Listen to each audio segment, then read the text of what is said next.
Salut à toi cher humain et bienvenue sur Gaming News Planet. Aujourd'hui, 4 news. L'annonce de la Nintendo Switch OLED. Pas vraiment un modèle Switch Pro. PlayStation, un State of Play annoncé et daté, Deathloop en vedette. Le Seigneur des Anneaux Gollum, Sauron, Gandalf, Thranduil, les personnages présentés en vidéo. Et enfin, les responsables de Nintendo dévoilent leur jeu préféré.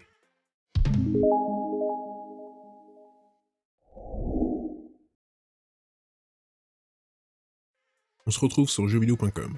Attendue depuis plusieurs mois maintenant, la version améliorée de la console hybride de chez Big N a finalement été annoncée. On fait le point sur tout ce que l'on sait sur cette Switch OLED. Le nom. On oublie le nom de Switch Pro et on dit bonjour à celui de Switch OLED, qui sortira le 8 octobre prochain. Celle-là, on ne l'avait pas vu venir. C'est sur le modèle OLED de la Nintendo Switch que vous pourrez bientôt jouer à vos jeux Nintendo en bénéficiant d'une expérience améliorée grâce à cette nouvelle console, disponible en deux coloris, et qui fait le plein d'améliorations et de nouveautés. Un écran OLED. Concrètement, qu'est-ce que ça veut dire et à quoi ça sert un écran OLED? Premièrement, ça permet de proposer une meilleure qualité d'image avec des noirs plus profonds, soit des contrastes plus marqués, et donc une meilleure immersion.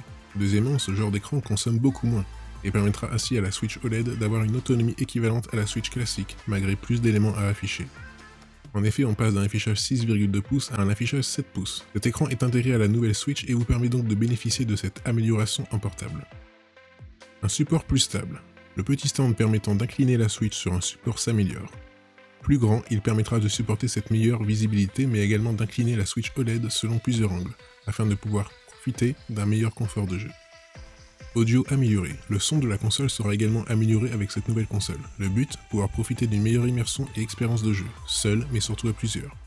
En effet, ce meilleur audio permet à toute la famille de bénéficier pleinement du son du jeu malgré la distance. Le câble Ethernet. Plus besoin d'acheter un adaptateur pour une trentaine d'euros. Un port Internet sera inclus sur cette Switch OLED afin de pouvoir jouer en ligne au mieux et profiter de l'expérience Nintendo avec ses amis. Le prix. Qui dit amélioration dit bien sûr augmentation. La Switch OLED sera disponible pour la somme de 350 $, prix en euros à confirmer.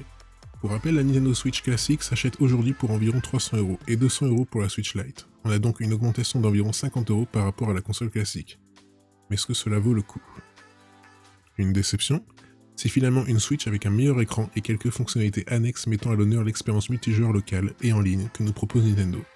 Oui, mais voilà, beaucoup s'attendaient à une Switch Pro, proposant de meilleures performances à la manière de la New 3DS à l'époque. C'est d'ailleurs ce que laissaient entendre les nombreuses rumeurs qui ont rythmé ces derniers mois, avec de la 4K et un hardware plus performant. Pour ce qui est des Joy-Con, pas de révision au programme. On le pressentait depuis quelques jours et c'est désormais officiel. Sony organisera très prochainement un State of Play. L'autre option, qui était celle de suivre une nouvelle PlayStation Experience, est donc mise de côté pour le moment. 8 mois après la sortie de la PS5, Sony continue de faire en partie l'actualité malgré son absence à l'E3. Ces derniers jours, la firme a annoncé les rachats du studio Housemarque et de Nixxes.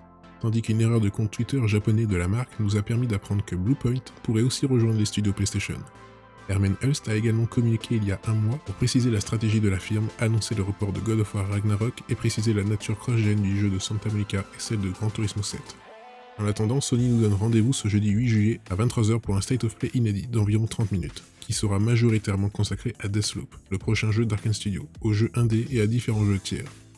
Le tout sera à suivre sur les canaux de diffusion habituels, à savoir Twitch et YouTube. N'espérez pas voir God of War Horizon Forbidden West ou la prochaine génération de PSVR. Sony indique noir sur blanc dans son communiqué que les titres en question de la VR ne seront pas là, car Sony prévoit d'en parler bientôt.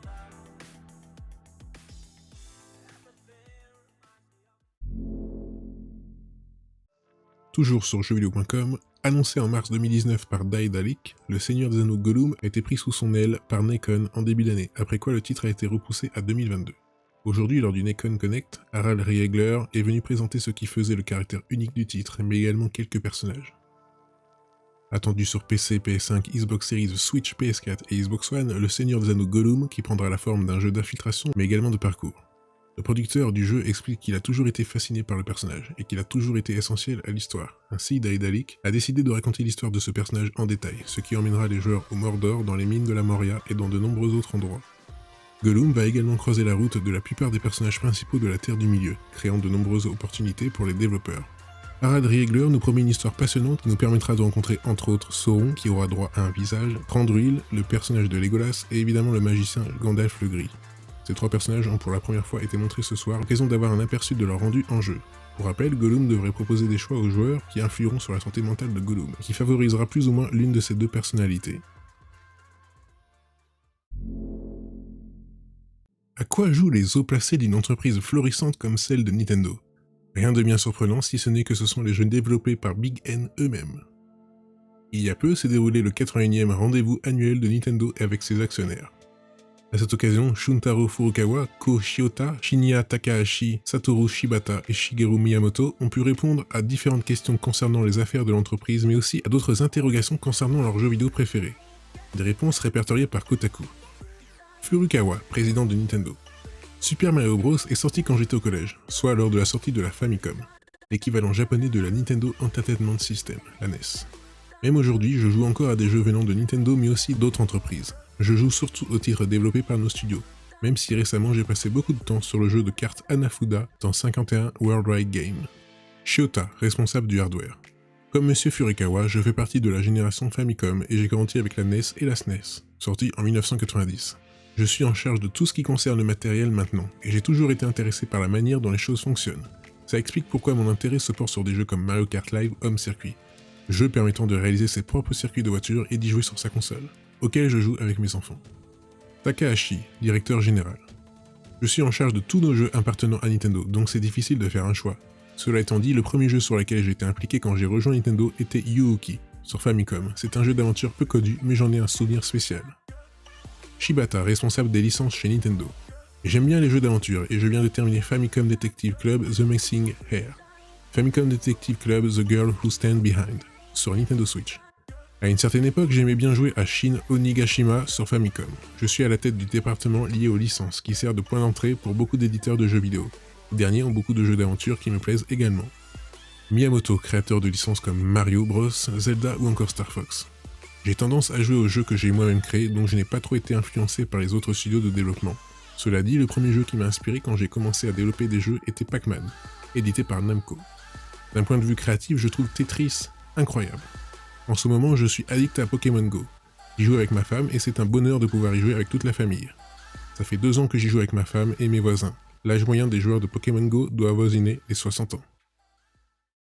Et voilà, c'est la fin de cette vidéo, j'espère qu'elle vous aura plu. Si c'est le cas, n'oublie pas de mettre un like, de t'abonner, d'activer la petite cloche et de me suivre sur Twitter. Et moi je te dis à la prochaine, cher humain.